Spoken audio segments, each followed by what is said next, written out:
الحباب السلام عليكم، كنتمنى تكونوا كلكم بخير وعلى خير دائما كما العاده. نتمنى احوالكم كلها تكون في احسن حال. كندير اولا اضطريت ندير هذا الفيديو باش نصلح بعض المغالطات اللي تفهمات في غير محلها، وبما انني طرف في هذا المشكل اللي وقع فملزوم عليا انني نبين الحقيقه كما هي ونتكلم على بعض النقاط اللي تفهمات بشكل غلط او خاطئ. اولا، الغرض من نشر هذاك الفيديو والتعليق ديالو كان ماشي هو الاساءه ولا الاهانه ولا التشهير. فمعروف عليا ان الحمد لله علاقتي مع الموسيقيين وعلاقتي خصوصا مع ذيك الفرقه الموسيقيه وصاحب الفرقه الموسيقيه مبنيه على التقدير والاحترام المتبادلين. فطرح التساؤل: علاش الفرقه الموسيقيه نزلات الوقيته اللي طلعت انا نغني؟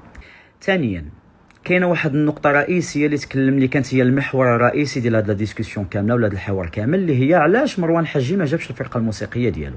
كما كيعرف الجميع بان الحمد لله مروان حجي عنده فرقه موسيقيه سميتها اخوان الفن، فرقه محترفه واكبتني داخل وخارج المغرب في تظاهرات دوليه كبيره اللي كتضم هذه الفرقه اجمل وامهر العازفين الشباب، كنعتز وكنفتخر بهم. ولكن الاتفاق اللي تم ما بين صاحب الحفل والفرقه الموسيقيه هو انهم غادي يعزفوا معايا في الباساج ديالي، وهذا الشيء معوض ومؤدى عنه. يعني هذه الحقيقه اللي خصهم يعرفوا الناس، يعني تم الاتفاق على التعويض وعلى انهم يعزفوا معي. دونك انا علاش غادي نجيب الفرقه الموسيقيه ديالي وكاينه فرقه موسيقيه كبيره تبارك الله غتعزف معي؟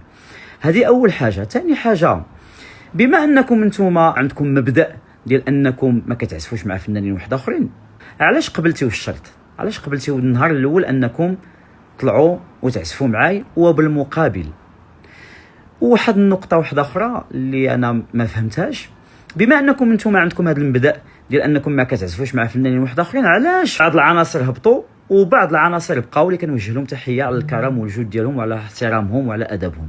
علاش بقاو؟ دونك هنايا فهمت بان هذا ماشي قرار جماعي او مبدا جماعي، فهمت بان ربما هذه تصفيه حسابات اللي انا شخصيا والله ما كنعرفها منين جات وعلاش جات وشنو هي اصلا. نظن بان الناس اللي جابونا من اجل باش نبهجوا لهم حفلتهم وباش نتقاسموا معاهم الفرحه ديالهم. للاسف شفت واحد الحزن في عينين النفيس وديك النفيسه. انا كنعتذر منهم بزاف لانني حشمت منهم، ونتمنى من الله عز وجل انه يقدرني باش انني نعوضهم على ديك الحفله ديالهم اللي ضاعت لهم. فكنعتذر مجددا، وكنعتذر على قساوه اللهجه ديالي اللي جايه من عند واحد الانسان تعرف شي نافق، وجايه من عند واحد الانسان مصالح مع نفسه، وجايه من عند واحد الانسان كيبغي الخير للجميع. تحياتي لكم، تبارك الله عليكم، السلام عليكم.